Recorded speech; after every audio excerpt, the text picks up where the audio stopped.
Okay, mga ka-farmers. Boss. Ani ang pagwan bunot.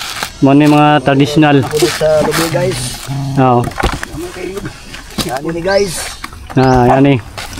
Oh, napay kwan. Kaya nabuni sa area ni Pikas.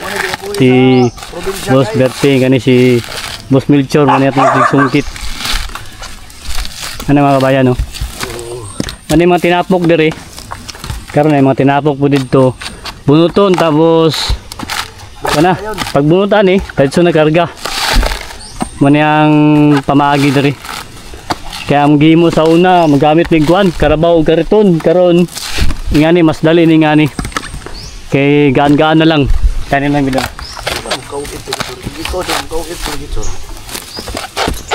Ngani lang mga kabayan no. Bunot na siya daan. Pag karga nato dito sa tuwang big kapunya kay mo tutong gamiton katong gi-sponsor ni Mrs. Salamat kay Mrs. sa suporta. Oh. Maayo ang nindot ang presyo ron kay kuan. Medyo ni saka-saka siya, di paras dati. Ito na maligyata, medyo baba kayo karon okay na.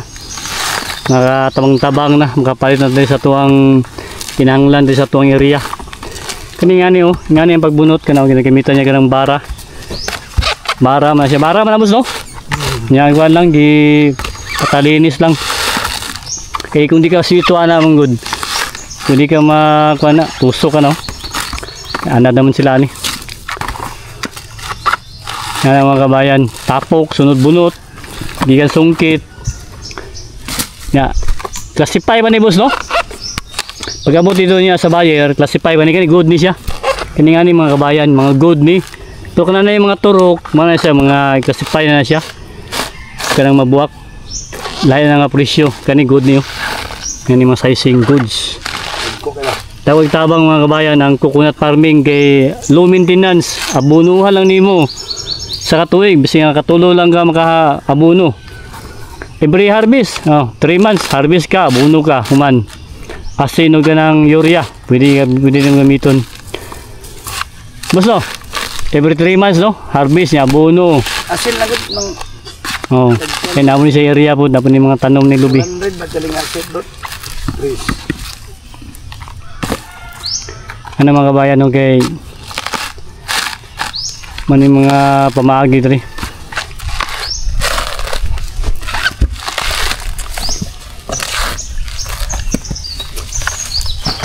Oh.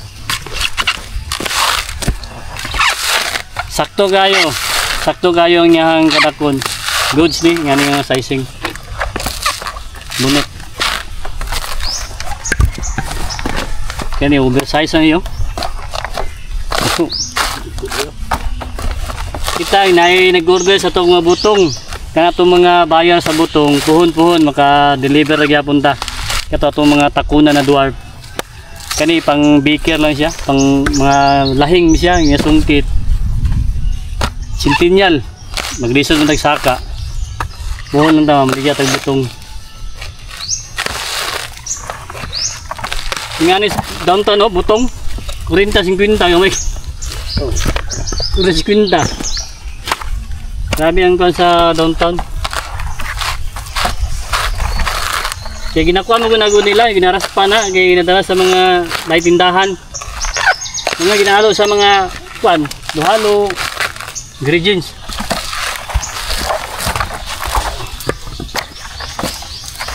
Kayo. Good sizing. Mga kabayan.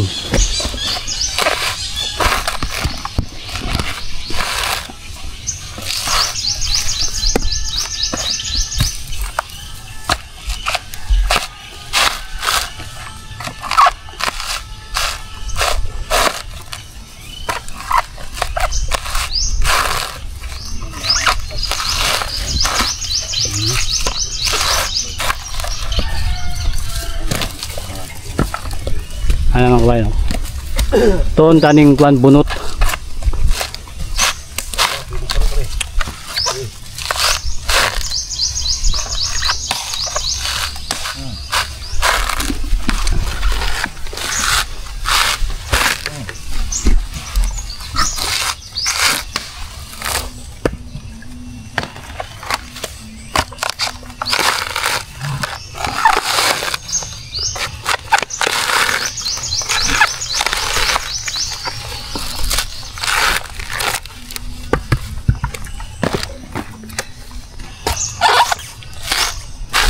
Oh.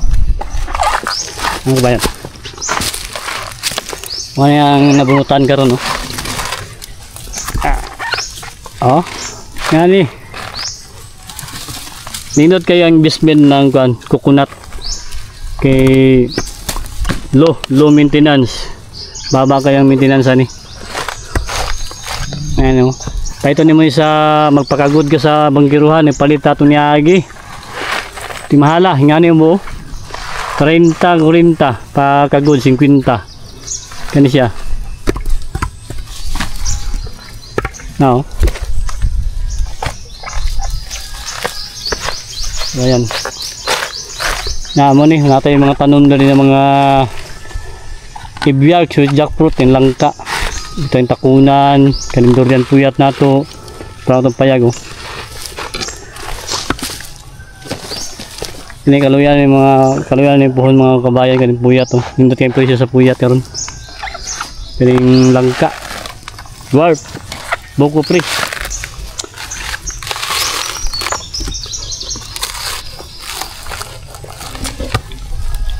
Doon si kayo.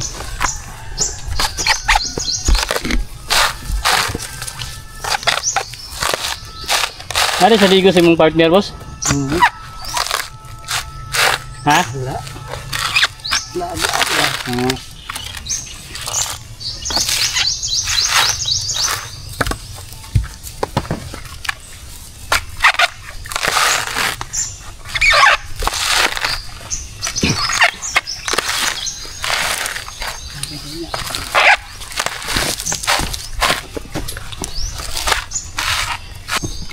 Mga kabayan ha, atong ihapon na ito ni para at least makatag lang sa inyo kay idea kung man bunot ani kay ihapon man ni sa kan dito buyer goods plastic kasbi man ni kasibay ano o ito ang i-counting lang nato para at least natin makatag sa inyo idea bali 1 2 3 4 5 6 7 8 9 10 bali ang atong counting ani ang 1 bali 2 para medyo dali 11 12 13 14 15 16 17 18 19 20 22 24 25